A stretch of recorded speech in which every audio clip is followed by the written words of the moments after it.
Querida igreja do Senhor Jesus Cristo, com muita alegria eu os saúdo com a paz do Senhor.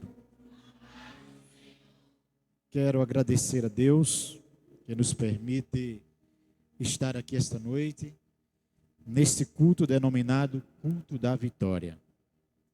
Agradecer a Deus pela receptividade que nos foi oferecida pelo pastor da igreja, pela sua esposa. Sinto-me feliz de me fazer acompanhar do pastor Otávio, vice-presidente de nossa igreja, do pastor Cleomar, e de estar aqui com vocês. Meu coração se alegra, porque sei que Deus preparou esta noite para falar conosco de uma forma muito especial. Quero agradecer ao irmão Jussier. Ele me forneceu um breve histórico aqui da igreja.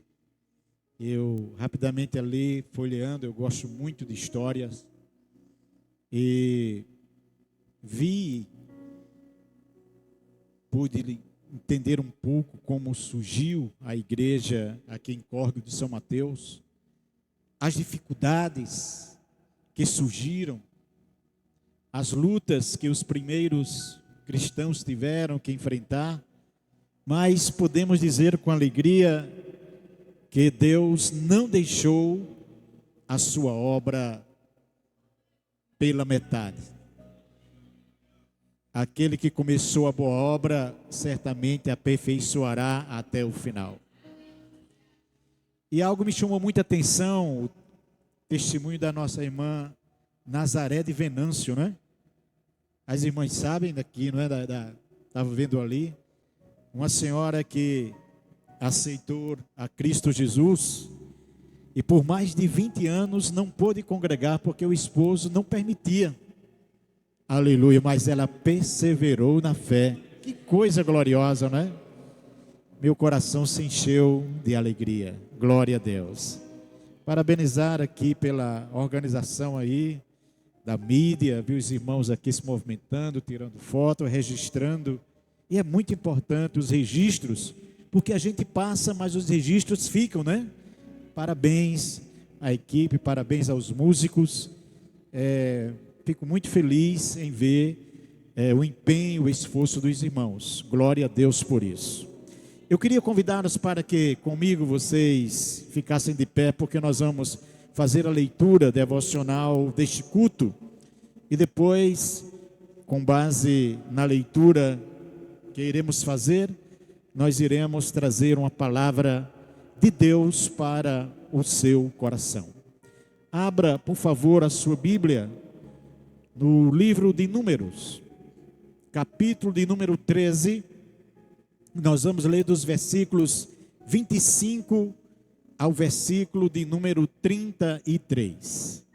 Números, capítulo de número 13, versículos 25 ao 33. Glória a Deus. Bendito seja o nome do Senhor. Quantos já encontraram, digam comigo, glória a Jesus. Passaremos a ler. O texto nos diz assim: depois vieram até o vale de Escol, e dali cortaram um ramo de vide com um cacho de uvas, o qual trouxeram 2 homens sobre uma verga, como também romãs e figos. Chamaram aquele lugar Vale de Escol, por causa do cacho que dali cortaram os filhos de Israel. Depois voltaram de espiar a terra ao fim de 40 dias. E caminharam e vieram a Moisés e a Arão e a toda a congregação dos filhos de Israel no deserto de Parã e a Cádiz. E tomando, deram-lhes conta a eles e a toda a congregação e mostraram-lhe o fruto da terra. E contaram-lhe e disseram: fomos à terra que nos enviastes, e verdadeiramente mana leite e mel. Este é o fruto. Porém, o povo que habita nessa terra é poderoso, e as cidades fortes e muito grandes. E também ali vimos os filhos de Anak. Os amalequitas habitam na terra do sul, e os heteus, e os jebuseus, e os amorreus habitam nas montanhas, e os cananeus habitam ao pé do mar e pela ribeira do Jordão. Então Caleb fez calar o povo perante Moisés e disse: subamos animosamente e possuamos em herança, porque certamente prevaleceremos contra ela. Porém, os homens que com ele subiram disseram: não poderemos subir contra aquele povo, porque é mais forte do que nós. E infamaram a terra que tinham espiado perante os filhos de Israel, dizendo: a terra pelo meio da qual passamos a espiar é terra que consome os seus moradores, e todo o povo que vimos no meio dela são homens de grande estatura. Também vimos ali gigantes, filhos de Anak, descendente dos gigantes, e éramos aos nossos olhos como gafanhotos, e assim também éramos aos seus olhos. Quantos podem, digam amém. Podeis tomar vosso lugar com a convicção profunda de que Deus está neste lugar. Este não é um ajuntamento qualquer.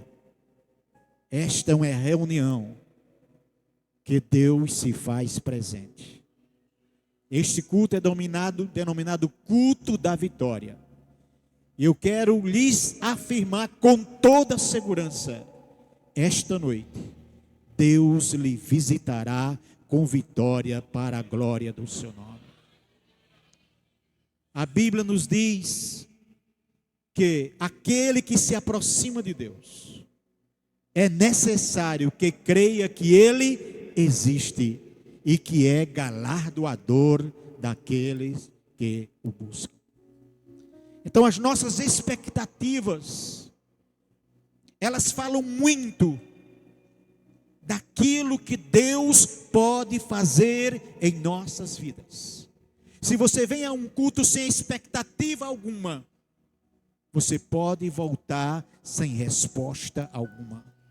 Mas se você vem ao culto com a expectativa de ouvir a voz de Deus, aleluia, pode ter certeza de uma coisa: você não voltará decepcionado, porque Deus falará com você. Com base no texto lido, a palavra que veio ao meu coração tem por tema: quando o medo nos impede de avançar. Quando o medo nos impede de avançar.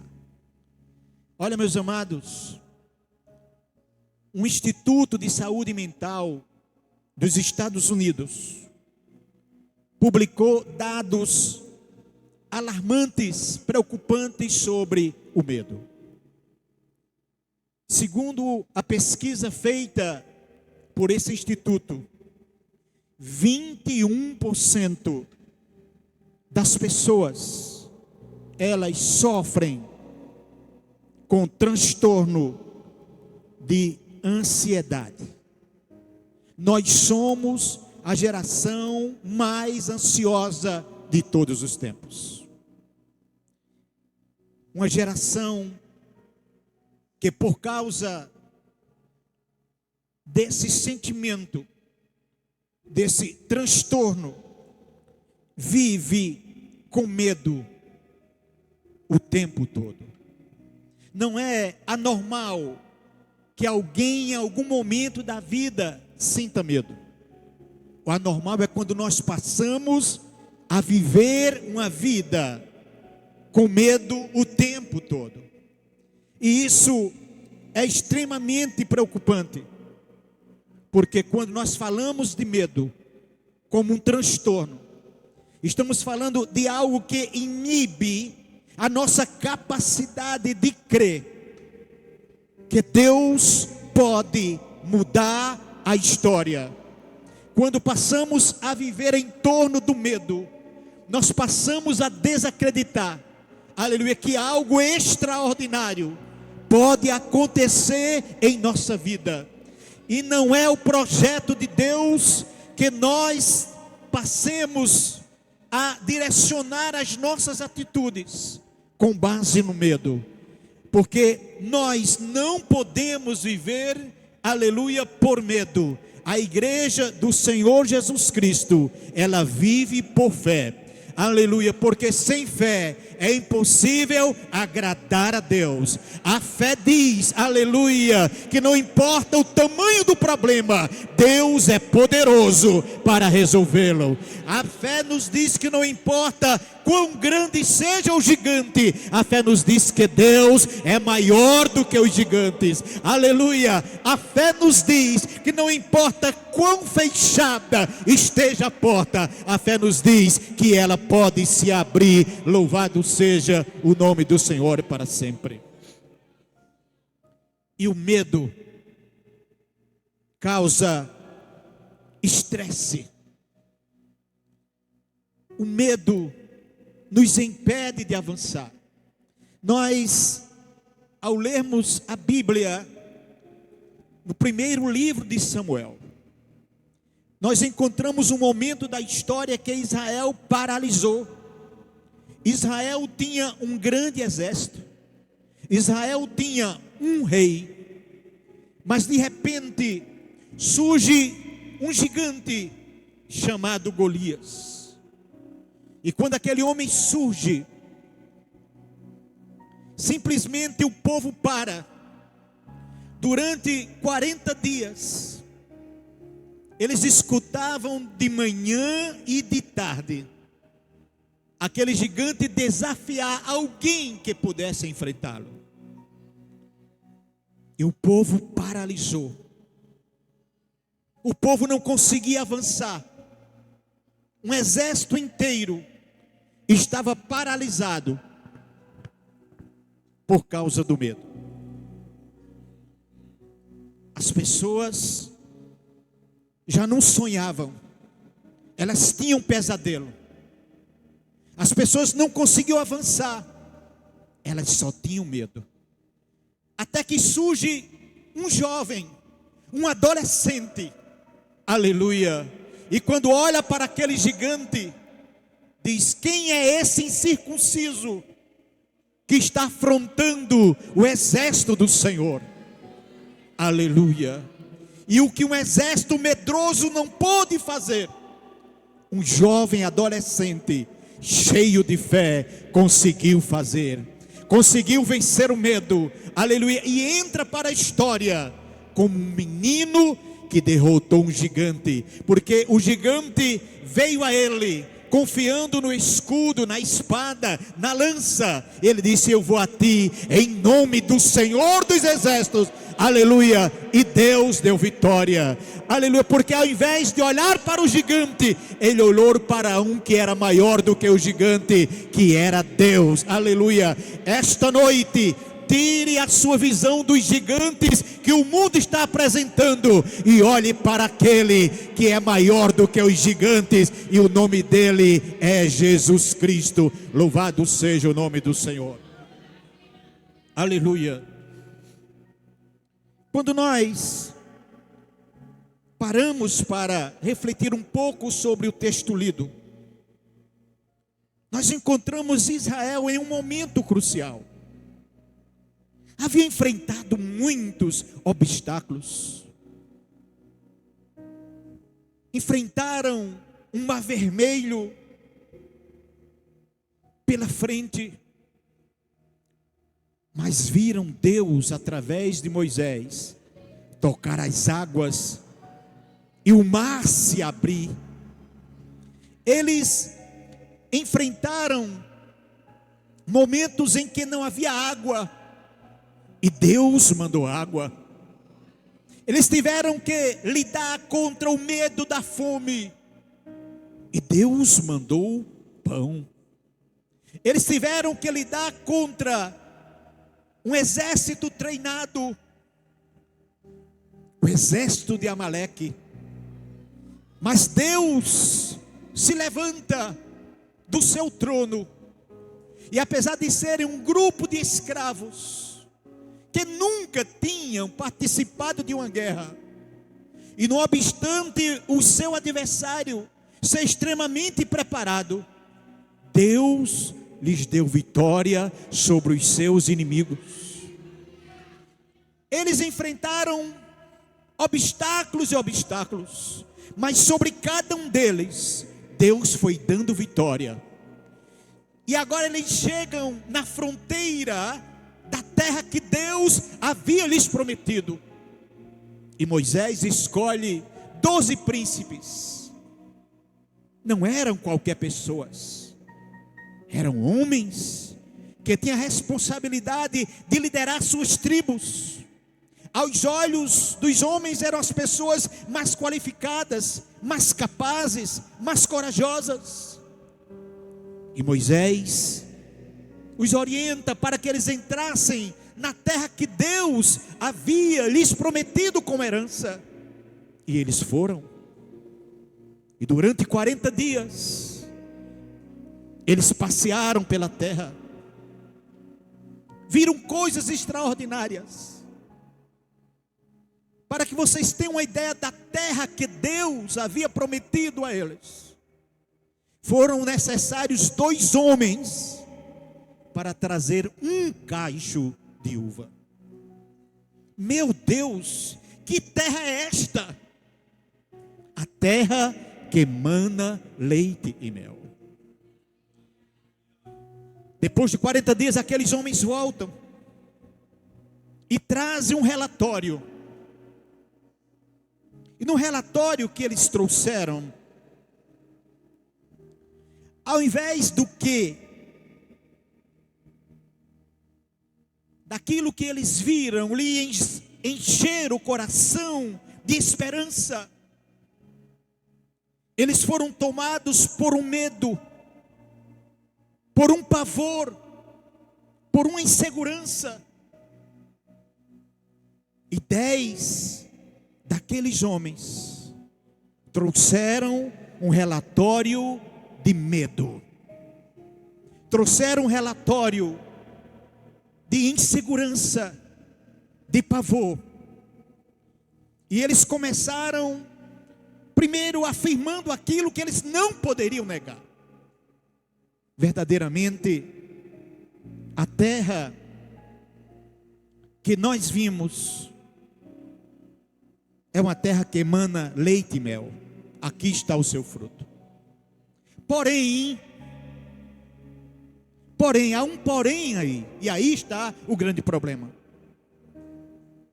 Eles começaram a fazer uma descrição terrível. Primeiro, eles disseram: o povo que habita nesta terra é poderoso. O que é que eles estavam dizendo? O povo é poderoso e nós somos fracos. A segunda coisa que eles disseram: as cidades são muito grandes, e além de grandes, elas são fortificadas. A terceira coisa que eles disseram foi: também vimos ali os filhos de Enaque. E mais para frente, você vai descobrir que quando eles estavam falando sobre os filhos de Enaque, eles estavam dizendo: ali estavam os gigantes da terra. Para complementar esse relato negativo, eles disseram: os amalequitas também habitam na terra. Os heteus, os jebuseus, os amorreus habitam na montanha, e os cananeus habitam ao pé do mar, pela ribeira do Jordão. Tudo que estes homens falam, tudo que eles apontam, é um relatório que só produz medo, só produz insegurança. E eles concluem aquele relatório com um acréscimo ainda mais terrível. Eles dizem: quando nós olhamos para os moradores daquela terra, nós nos sentimos como gafanhotos e eles como gigantes. É como se eles dissessem: nós somos, aos olhos daquelas pessoas, uns insetos, e a qualquer instante eles podem nos pisar. Eles haviam esquecido de uma coisa. Quando eles saíram do Egito, eles saíram debaixo de uma promessa. A promessa que não havia sido feita por qualquer pessoa. A promessa que havia sido feita por Deus. Vou tirá-los da terra da escravidão e vou introduzi-los em uma terra que emana leite e mel. Em momento algum Deus prometeu facilidades. Em momento algum Deus disse que ia ser fácil. Mas quando Deus está no negócio, quando Deus promete que vai fazer, nós precisamos entender que as dificuldades que aparecerem, Ele dará conta de resolver. Quando Deus diz que vai fazer, todos os obstáculos que surgirem, será apenas para que o nome do Senhor seja glorificado. Porque não há obstáculo, aleluia, que a mão poderosa de Deus não possa dar conta, não possa arrancar, não possa colocar por terra, porque Ele é Senhor dos céus e da terra. Louvado seja o nome do Senhor dos exércitos. Aleluia. Bendito seja o nome do Senhor. O problema é que quando surge o medo e nós permitimos que esse medo cresça dentro de nós, algo extraordinário,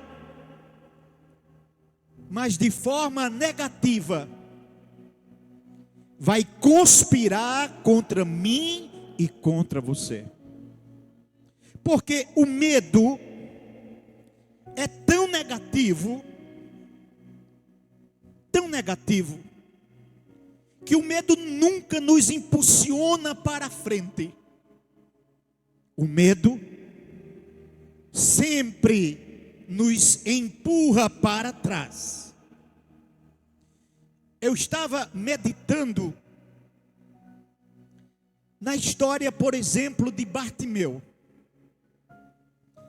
Bartimeu, um cego, à margem de uma estrada, ouve, ele não vê, mas ouve um barulho e pergunta certamente, e alguém lhe disse que era Jesus que estava passando. E ele, ao tomar conhecimento que era Jesus, a Bíblia diz que ele começa a gritar: Jesus, filho de Davi, tenha misericórdia de mim. As pessoas que ali estavam, porque tem pessoas que elas nem conquistam e nem querem que você conquiste. Elas nem avançam e nem querem que você avance. Elas não conseguem e não querem que você consiga também. Então começaram a dizer: calha a boca, ele não vai parar para lhe ouvir. Em outras palavras, as pessoas diziam: quem é você para fazer o Filho de Deus parar? Talvez tentando incutir medo em seu coração, talvez fazendo lembrar da sua insignificância, da sua incapacidade, do seu status social. Mas eu acho lindo é que ele não se deixa intimidar pelo desânimo que as pessoas tentam colocar em seu coração. Ao contrário, a Bíblia diz que ele clamou mais alto ainda. E ao invés das pessoas colocarem medo em seu coração, aleluia, a voz da fé gritou mais alto. E ele dizia, aleluia, Jesus, filho de Davi, tem misericórdia de mim. E por incrível que pareça, contrariando todas as expectativas, aleluia, Jesus para e manda dizer, diga a ele que venha até aonde eu estou, aleluia. Naquela cidade, aleluia, apenas 2 pessoas conseguiram de fato parar Jesus, e nenhuma delas, aos olhos da sociedade, era digna. Uma delas foi um cego, a outra foi um cobrador de imposto. As pessoas criticavam, zombavam, aleluia, eles não estavam nem aí, e não perderam a oportunidade. Eu sei que ele está aqui, não vou deixar passar, não quero saber o que alguém vai pensar, o que alguém vai dizer, eu vou aproveitar o momento, porque creio que Deus pode fazer aquilo que eu preciso. Quando nós voltamos aqui para o texto de Números, nos entristecemos, porque aqueles homens não prejudicaram somente a eles, prejudicaram a geração inteira. O medo é extremamente contagiante, e se nós não levantarmos barreiras, de repente ele inunda todo o ambiente. O medo é uma coisa que não vem de Deus. A primeira vez que aparece o termo medo na Bíblia é no livro do Gênesis. Foi no dia que Deus procurou Adão e Eva, no lugar que sempre Deus falava com eles, e eles não estavam. E Deus vai até onde está aquele casal, chama pelo nome, e eles respondem para Deus. Quando Deus pergunta o que foi que aconteceu, e eles, a Bíblia diz, nós tivemos medo. Por que estavam com medo? Eles respondem, porque nós pecamos. O pecado é terrível, e o medo sempre é a consequência do pecado. Mas Jesus veio para destruir esse medo e encher o nosso coração de fé e de esperança.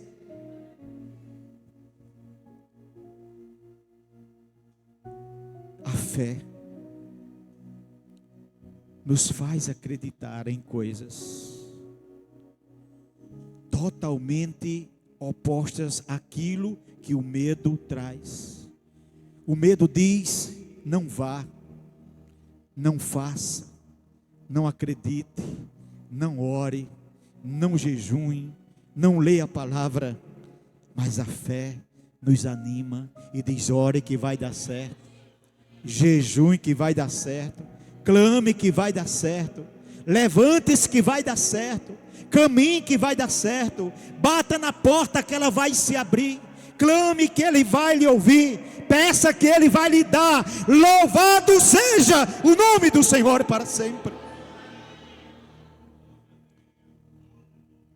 Aquela geração, como falávamos, foi extremamente prejudicada pela linguagem do medo que aquelas pessoas trouxeram.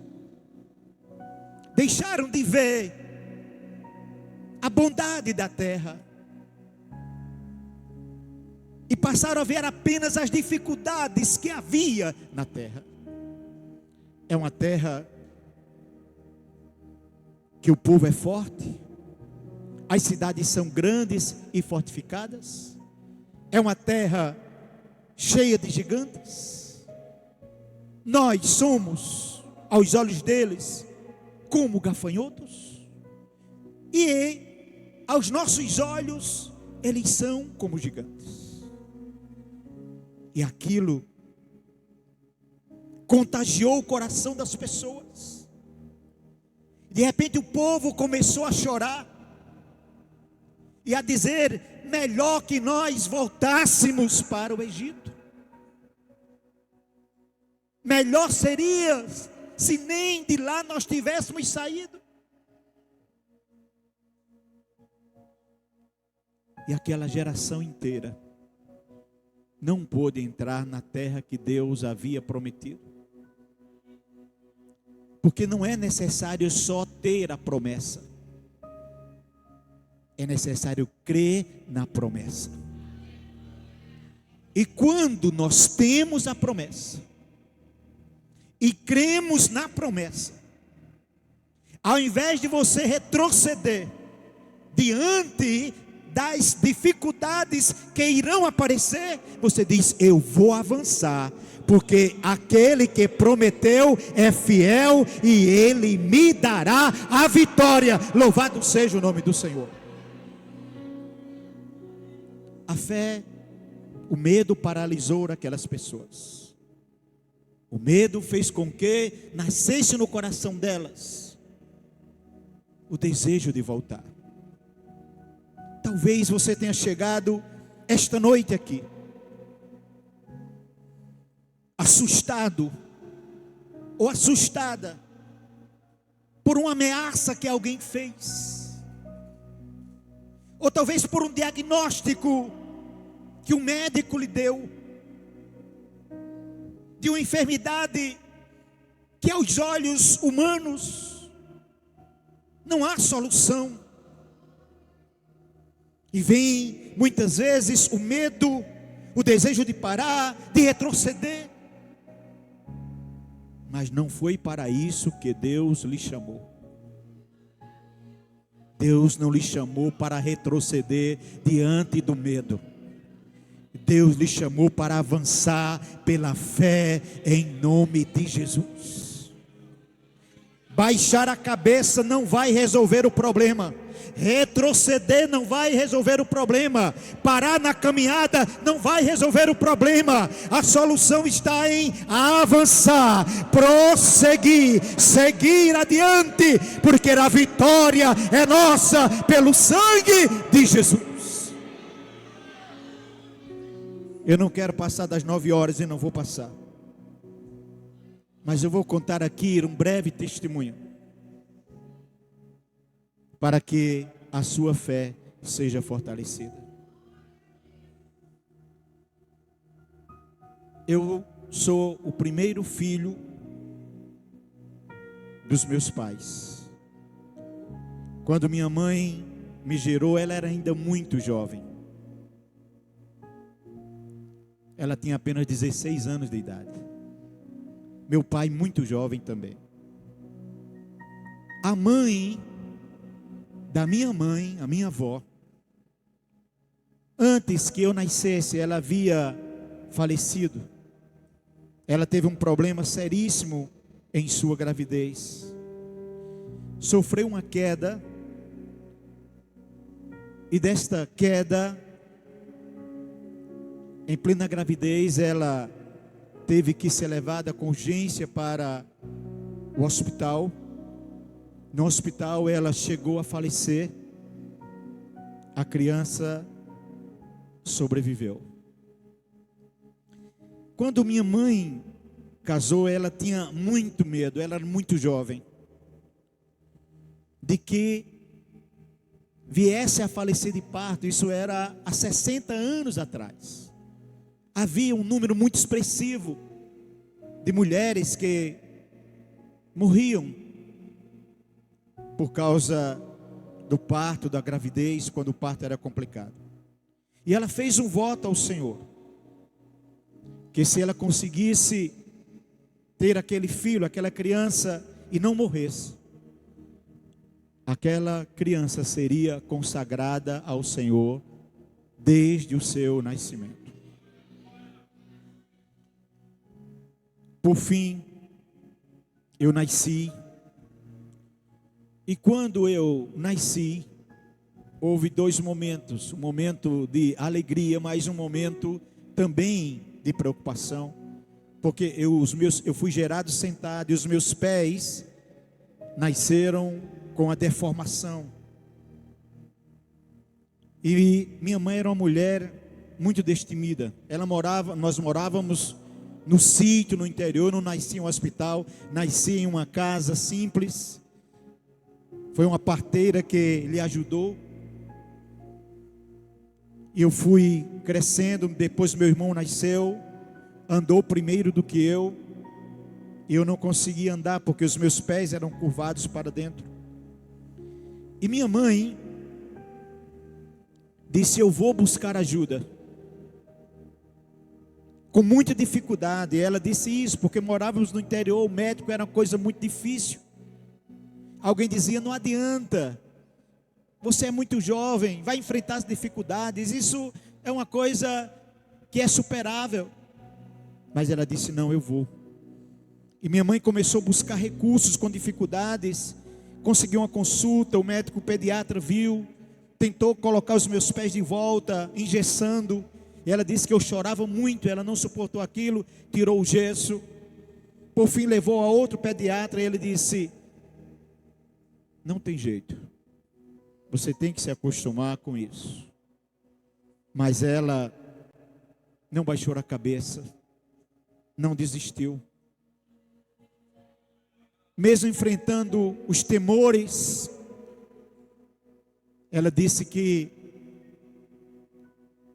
veio a Natal para uma outra consulta, e o médico deu o mesmo diagnóstico. Ela disse: eu não aceito essa realidade. Naquela época, em Natal, havia pouquíssimas congregações, e ela nos levou à congregação de Dissépio Rosado. Havia um círculo de oração ali, e uma irmã, por nome de irmã Lica, estava dirigindo aquele círculo de oração. E ela disse que chegou, me colocou em cima de um banco, forrou, dobrou os joelhos no último banco e começou a falar com o Senhor. Disse: Senhor, o médico disse que não tem jeito, mas eu creio que a última palavra não é a do médico, é a tua. E ela disse que o ciclo de oração foi transcorrendo, e ela dizendo: Senhor, eu preciso ouvir a tua voz, eu preciso ouvir a tua voz. Chegou o momento da oração final, e não havia nenhuma palavra específica. E antes da oração final, aquela mulher disse: irmãos, antes da oração final, Deus me deu uma palavra, e eu não posso sair daqui sem falar. E ela disse que aquela mulher falou pelo Senhor: mulher, tu que chegaste aqui angustiada, porque estás preocupada com uma coisa que não te pertence. Tu já não me ofereceste esta criança desde o ventre. Descansa, porque no tempo certo eu farei a obra.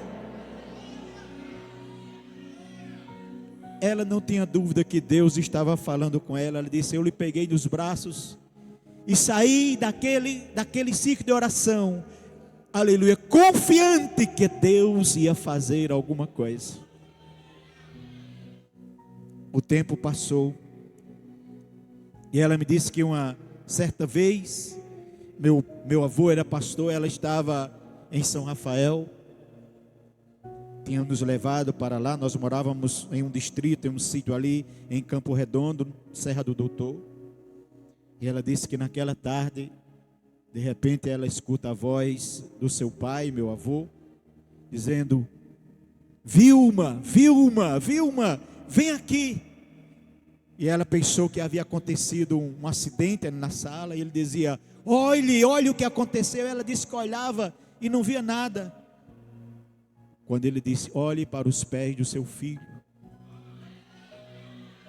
E ela disse que quando olhou para os meus pés, aleluia, os meus pés haviam voltado à normalidade.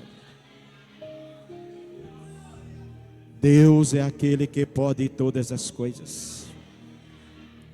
Eu quero que você se levante nessa noite em nome de Jesus. Não é com a sua força, é com a força dele. Não é com os recursos seus, é com os recursos dele. Porque para ele nada é impossível. A última palavra não é do médico, não é do advogado. A última palavra é a dele. Esta noite o Senhor te diz: eu chegarei com resposta para a tua vida. E o espírito do medo, aleluia, esta noite vai desaparecer. E você vai ser cheio de fé, de confiança, que Deus vai fazer aquilo que você não pode. Este é o culto da vitória. Mas diga consigo mesmo: este é o culto da minha vitória. Louvado seja o nome do Senhor para sempre. Ramai Ketevia Shomahas. O Espírito de Deus está aqui. Aleluia, enfermidades estão sendo curadas agora para a glória do nome de Jesus. Rei Komanaha Sheikamas. Aleluia, você que estava com medo do amanhã, fique tranquilo, porque o Deus que está hoje na sua vida vai estar amanhã também. Haverá resposta, haverá provisão, aleluia, haverá provisão, porque aquele que tem a chave que abre e ninguém fecha, está no controle da sua vida. Rabai Ketevia Shomahas. Diga comigo: Senhor Jesus, eu creio, aleluia, que tu tens a resposta que eu preciso, aleluia. E eu lhe digo: se creres, verás a glória de Deus. Pai de infinita misericórdia, esta noite nós estamos aqui no culto da vitória. E eu quero te pedir, Senhor, por aquela irmã que chegou aqui enferma, preocupada e com medo, porque recebeu um diagnóstico que lhe assustou. Mas esta noite, aleluia, tu estás mudando esse diagnóstico. Aleluia, este nódulo desaparece agora. Essa enfermidade é curada agora para a glória do nome de Deus. Ramai Ketevia Shei Hamas. Glorifique ao nome do Senhor, porque Ele está aqui. Aleluia. Aleluia. Eu quero cantar com vocês um corinho e depois nós iremos nos sentar, porque Deus está fazendo. Aleluia. Em espírito, em verdade, te adoramos. te adoramos em espírito, em verdade, te adoramos, te adoramos, Rei dos Reis e Senhor, te entregamos nosso viver. Diga comigo.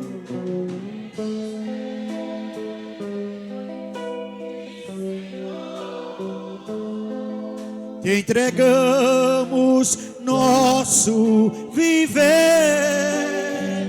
para te adorar. Foi que eu nasci, ó Rei, é te louvar. Meu prazer é estar nos átrios do Senhor,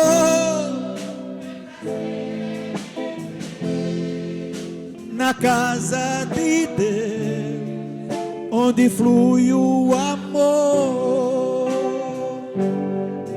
em espírito, em verdade. Oh, Rabai Keter, em espírito,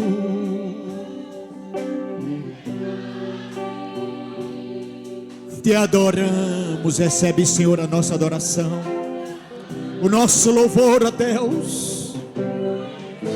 Que toda cadeia que tem prendido teu filho e a tua filha seja quebrada agora, na autoridade do teu nome. Rei como da Shomas, Rei como da.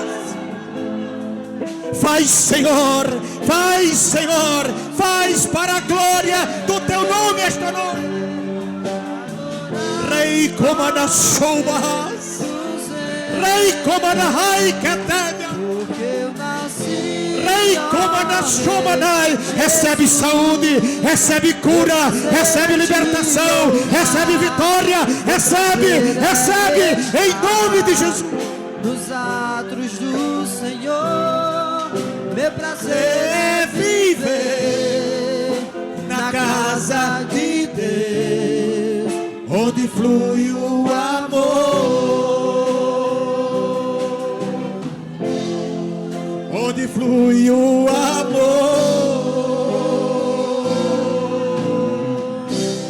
Rei como na Shoma. Glorifique, adore, Deus está fazendo, a sua vitória está chegando, a porta está se abrindo e o nome do Senhor será glorificado. Aleluia.